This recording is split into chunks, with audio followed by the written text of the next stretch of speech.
From October to Brest-Litovsk by Leon Trotsky. Chapter 2.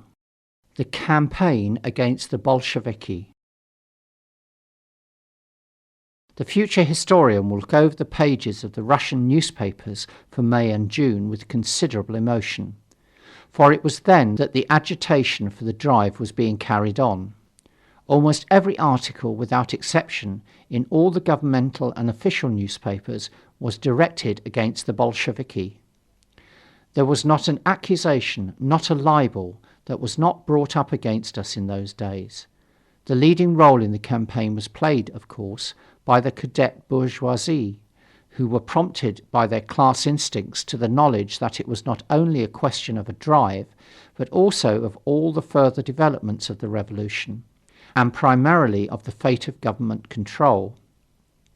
The bourgeoisie's machinery of public opinion revealed itself here in all its power.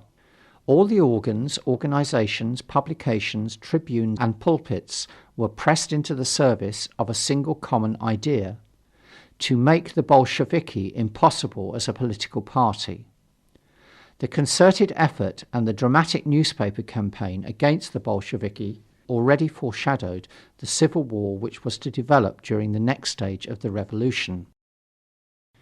The purpose of the bitterness of this agitation and libel was to create a total estrangement and irrepressible enmity between the labouring masses on the one hand and the educated elements on the other. The liberal bourgeoisie understood that it could not subdue the masses without the aid and intercession of the middle-class democracy, which, as we have already pointed out, proved to be temporarily the leader of the revolutionary organizations.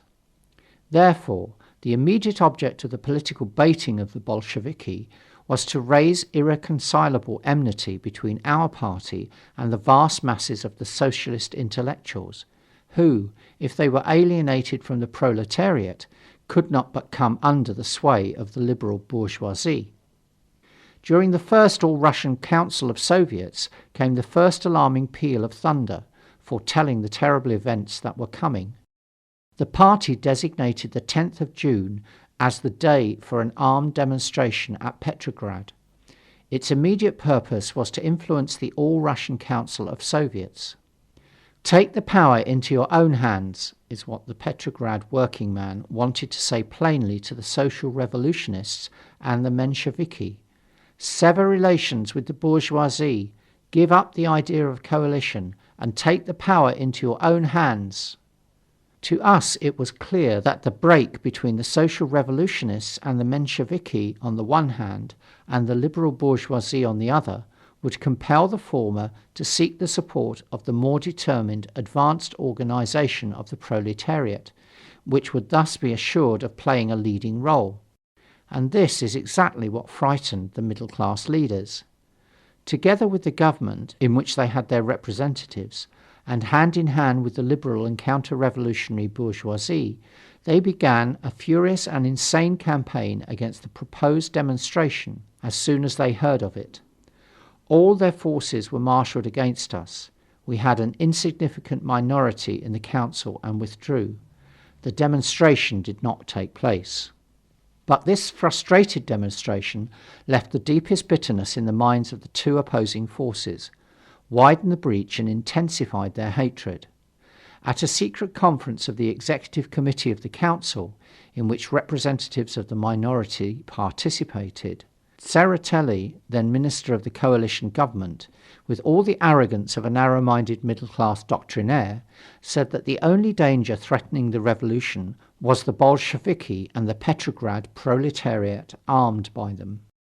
From this he concluded that it was necessary to disarm the people, who did not know how to handle firearms. This referred to the working men and to those parts of the Petrograd garrison who were with our party. However, the disarming did not take place. For such a sharp measure, the political and psychological conditions were not quite ripe.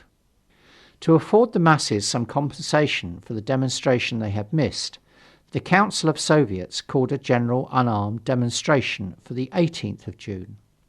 But it was just this very day that marked the political triumph of our party. The masses poured into the streets in mighty columns, and despite the fact that they were called out by the official Soviet organization to counteract our intended demonstration of the 10th of June, the working men and soldiers had inscribed on their banners and placards the slogans of our party: "Down with secret treaties," "Down with political drives," "Long live a just peace," "Down with the 10 capitalistic ministers," and "All power to the Soviets." Of placards expressing confidence in the coalition government, there were but 3, one from a Cossack regiment, another from the Plekhanov group, and the third from the Petrograd organization of the Bund, composed mostly of non-proletarian elements.